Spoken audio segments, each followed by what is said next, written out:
People. As Mother Angelica said, if it weren't for people, we would all be saints. And honestly, I can't help but agree with her because that's so accurate. Okay, let's get comfy. Also, do you love how this outfit just doesn't work really, but that's okay because you guys only really see the top half and that's the half that matters. I literally was scrolling through some notifications today and I saw this one notification of somebody who made a reaction post or something about something that I said. And I was just like, oh yeah, I'm always open to like having a humility dump or whatever, being like, okay, like let's see what this person disagrees with me about because probably valid, right? Well, turns out we basically were making the exact same point, and either they misunderstood something that I said or they didn't watch the full video. Something happened, okay? Something happened there. And I was like, my dude, we're literally on the same team here. Like, we agree. You are basically saying what I was saying in that video. But the point is, I've basically dealt with difficult people my entire life. Thank you, high school. And unfortunately, as much as I hate it, dealing with difficult people is literally just a part of life. That's just something we all have to go through and we all have to deal with until we die. And to be honest, we might actually be the difficult people for other people. Bet you never thought of that, huh? Really quick before we continue, here's a word from our sponsor today, Gloria Patri. If you guys want to know the coffee that I swear by, it's Gloria Patri coffee. Not only do they align with my Catholic values, but their coffee is absolutely delicious from their light, medium, and dark roast. It's perfect for a pour over, for an espresso, or if you just like Mr. Coffee type of coffee. It does not matter. This coffee is going to be delicious no matter how you enjoy it. It took me absolutely forever to find a coffee brand that I not only believed in, but knew that I would feel good promoting to you guys as well. So if you guys are looking for quality coffee from a Catholic company, Gloria Patri is going to be your new favorite. I guarantee it. Something that I learned when I first came back into my faith is that you cannot love difficult people until you let God love the difficult parts of you. Basically, that's just where it all starts, in my opinion. Like, you can't pour from an empty cup and you can't give mercy to others when you haven't recognized the mercy that's been given to you. I feel like this is a mic drop moment, but I don't want to hurt my mics, so there we go. But like, why do people need to be so difficult? Genuinely, it feels like they're just kind of doing it on purpose. Like, they're doing it specifically to be difficult. Like, they know they're being difficult and they do it on purpose because they like get some sort of rise out of it or some dopamine hit out of it. And it's just so painful sometimes. Like, I just want to tell God, like, this person irritates me. I don't even want to love this person. I don't like this person. And it's like, he knows that already. I don't have to tell him that. But, you know, charity is important. And I mean, God's not the only one who knows because my face can't really contain itself, so that's also a whole other thing in itself. But as time goes on and everything like that, I started learning how much of a problem my irritation towards others or my resentment towards other angers or whatever was really causing in my life, which was a lot of issues, because then I always just assumed that these people were doing it intentionally to annoy me, and that can really change your perspective of how you view people and how you view the world and even yourself. If we become hyper hypocritical of other people, usually it's because we're hyper hypocritical, try saying that 10 times fast, of ourselves. So I started realizing that every time I was feeling this resentment or anger or irritation or whatever type of feeling I was feeling, I had to bring it to God first, not let it fester, not gossip about these people, not, even if it felt like it was probably warranted, I couldn't just allow myself to stew in these emotions because it's not good for my soul and it probably isn't helping their soul either. So I would have to bring it to God first and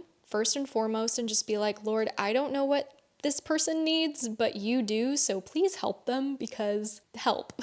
And look, I'm human, okay? I'm not always going to get everything right. I don't always say things in the most charitable way. Sometimes I slip up. I do my best. I genuinely do. But sometimes I'm feeling a little feisty, okay? I'm a little feisty in the YouTube comments sometimes. Sometimes I'm not feeling the whole just assume the best in them in my Instagram comments. Sometimes I'm a little feisty because I'm only human. Is that an excuse? No, but we all slip up in that way. And I'm not saying oh, it's okay because we all slip up.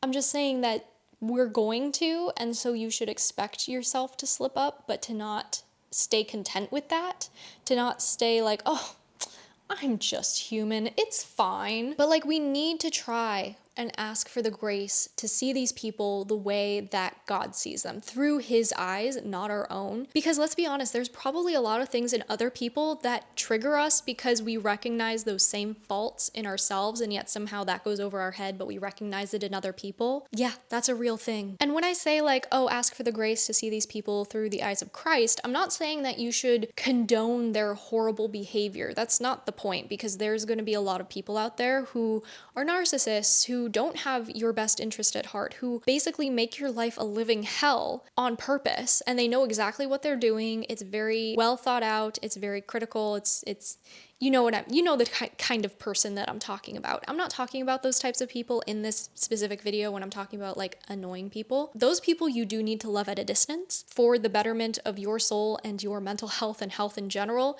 You will have to be like setting boundaries and all that stuff, but that doesn't mean you can't still pray and sacrifice for them on the sidelines without having anything to do with them physically, like in person. Because there are a lot of people out there who genuinely need boundaries because they always overstep, they're constantly in your face, and they know they are. They know they can get under your skin, they do that on purpose. I'm talking about the innocent people, kind of, in this situation. The people who don't mean ill, like they mean well, but they're just really annoying, and you can't help but just roll your eyes whenever their name is mentioned, or you just can't help but just tense up when they walk into a room. I get it. And I love that story about Saint Therese of Lisieux, and when she was talking about in her diary about this annoying nun that just drove her nuts during prayer, and how that nun never knew, probably until her diary came out, that she drove Saint Therese absolutely nuts because Saint Therese treated her so well. Now, are we all called to be like that? Yes. Do we all have the facilities for that? No. For some of us, it would probably do more harm than good to act like the annoying person is our best friend, because we don't have that level of grace yet to where we would be able to tolerate that. But we're still called to be kind to these people and to, do our best to kind of pray for them and hope that God figures out how to make them less annoying. But I think when we're having these moments of feeling like, oh, I just need to vent, I just need to gossip, I just need to get this off of my chest, or honestly, maybe you even want to just snap at these people, it's just really, really important to keep in mind God's mercy and remember that he loves this person just as much as he loves you. God doesn't play favorites. He loves everybody. Even the person who is the worst sinner, he loves that person. So it's also important that we don't put ourselves on this high pedestal thinking like, oh, God loves me more than my enemy or my frenemy or this person who annoys me, because that is pride. That is bad. Stop it. But yeah, that is something I need to remind myself of daily because it's hard. And when I was in high school, I was away from my faith, like high school, early college, I was away from my faith. And I didn't have an outlet for when people annoyed me or I was going through a difficult time with somebody. And so oftentimes I would just sit down with my girlfriends and we just gossip or whatever. And in the moment, it made me feel like I was a part of something. It made me feel better to an extent. But then as time started going on, I started feeling a lot more worse about it because I'd start seeing these people in person like, oh my gosh, I said that about this person and these people know, and it's probably bound to get back to them because, if it was a secret, only one person would know, right? So it's one of those things that it will eventually get back to them, and then it's probably going to come back to me, and they're actually not that bad, or maybe they are that bad, but I just don't want them to know that I said those things. And then I also started realizing that the friends who were okay bashing their other friends, their frenemies, people who annoyed them, boyfriends, whatever was, happening at the time, they were probably okay with bashing me to other people. Like, what were they saying about me to other people if they were telling me all of these horrible things about their boyfriends, about, their family members, about their siblings or friends or whatever? So that's something to keep in mind too, that you're not special in those situations. You're not the perfect friend. They're not going to just skip over you. They're like, oh, we have nothing bad to say about her, when they literally trash every other person, sometimes even the people that they consider to be their best friends in their friend group. Basically, what I'm saying is just don't expect any special treatment from people like that, because they are gossiping about you behind your back just because they're doing it literally with their closest friends and other people. Like, that's just common sense, And I learned that pretty early on in high school, which I'm very, very grateful for. So I was able to avoid a lot of situations that could have ended very badly had I opened my mouth, but at the same time, I still face the repercussions for it. Genuinely. Like, there were some things that I said that I never should have said, or there were things that I said that were taken completely out of context, and no matter what, it doesn't matter because people won't believe you. Either way, high school is rough, all right? High school is a little ruthless, but even early college was insane. But like I said, sometimes you genuinely need to love people at a distance because they are so toxic, and you might love them. You might be like, this person's amazing, like I love them so much, but as time goes on, I'm finding out that they're really toxic, that they're in and out of horrible relationships. They're cheating on their significant other. I don't know, all they can do is bash their husband. The list goes on. Sometimes there are people you genuinely need to keep at a distance for your own sanity. And that doesn't mean that you basically give up on them. You still sacrifice and you still love them from a distance. You pray for them, but sometimes that prayer is more efficacious when we aren't exposed to them and they're not constantly testing our patience. And when somebody is like really, really toxic or abusive even, you shouldn't let that person continue hurting you or continue being abusive towards you. You should be able to stand your ground and you should be able to set up those boundaries, because boundaries in themselves can save a relationship. Even if you never talk to that person ever again, having a boundary, having that wall there in a way protects you, of course, which is important, but also it allows you to then gain distance and be able to actually, I guess, spiritually help that person through your prayers and sacrifices. Does that make sense? Like, distance really does help. So basically what I'm saying is I don't want you guys to get confused between forgiveness and reconciliation, okay? Forgiveness is amazing. That is something that we should all be doing. It's good for your soul. It's good for the other person's soul. But reconciliation requires two people. And sometimes that other person just never wants to reconcile, or they're never going to change enough to actually be worth reconciling with. And that's just something you can't confuse. You can't confuse forgiveness with reconciliation. Everybody deserves forgiveness, but not everybody deserves reconciliation. And I think as time goes on and you're praying for these difficult people, you're holding your tongue when you feel like you want to say something, when you feel like this person is just doing all of this on purpose to specifically make you go nuts. Over time, as you're trying to love difficult people, you'll really start seeing yourself kind of turn into a new person. Like, your ego's gonna fade away, the pride that you have starts kind of calming down. And I feel like you will start, instead of being like upset or irritated or angry at this person for the way they are, you're gonna start feeling sad for them, that they're so lost, that they're this way. Because at the end of the day, I do believe a lot of people are lost, and that's very sad. I think a lot of people are annoying because they've lost their way. Even though we are not the people who are responsible for bringing that person back into the faith, and we're not responsible in that way, we can still plant a seed for them where hopefully the Holy Spirit will then take over and they'll find their way back to Christ, one way or another. It might take years, it might take a lifetime. You never know how your prayers are going to impact these people positively.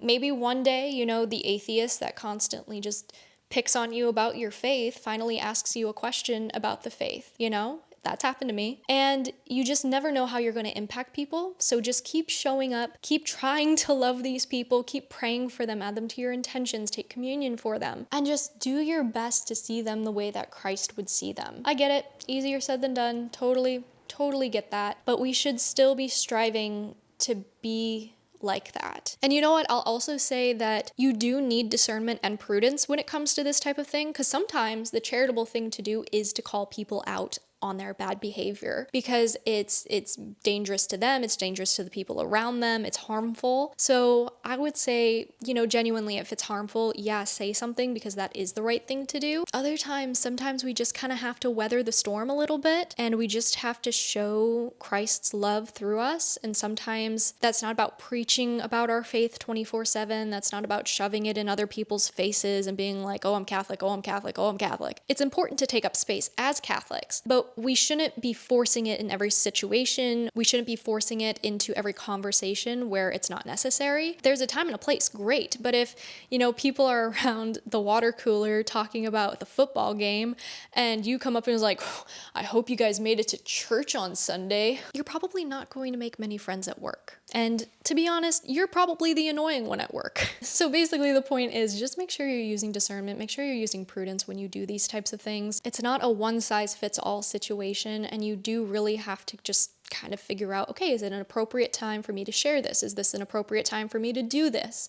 And if you do that, you'll be fine. Trust me. And I think the hardest part about this too, just really quick before we wrap up, is, what did I want to say? Is that for me personally, when I started doing this, it was very uncomfortable because I felt fake. I felt like I was faking it till I make it type of situation. And it's true. I was. And that's okay, because sometimes you do need to fake it till you make it on the road to sainthood. We practice what we preach, right? Or we should at least. And so if we put what we preach into practice, the more we're actually going to believe that, the more our actions reflect what we believe, the more that we'll actually believe it. So I would say, just even if it's uncomfortable, even if you don't feel like it's doing anything, just keep doing it. You know, it will eventually become like second nature to you, and you'll start realizing and seeing people the way God does. And I think that's beautiful. And you know what? Even if you do it imperfectly, you are still winning a battle that most people don't even dare to fight in. So kudos to you. But anyways, I'm gonna go make dinner. Max is almost back from work, so toodles.